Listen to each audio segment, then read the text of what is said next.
What is the matrimonial home and how is it divided in a divorce? The matrimonial home is the home in which two married spouses ordinarily reside in prior to their separation. The matrimonial home carries significance in the field of family law and is treated differently than the other assets that may be involved in a couple's separation.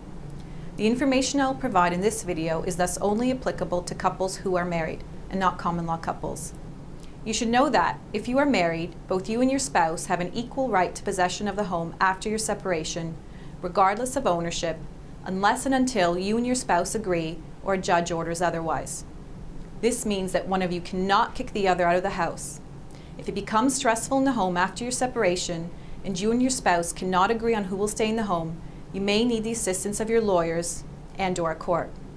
Similarly, notwithstanding that only one spouse may be entitled to the home, when a property is a matrimonial home, neither spouse is entitled to sell the home or encumber it without the other's permission. As you will hear in our other video summarizing the process for equalization of net family property, when married spouses separate, the law wants them to equally divide the increase in the value of their net worth from the date of marriage to the date of separation. The spouse who has accumulated a higher net worth is required to pay the other spouse half of the difference between their respective net increases.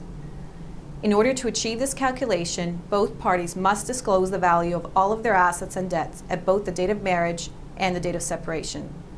This is because only the increase in the value of a spouse's net worth from the date of marriage is to be shared.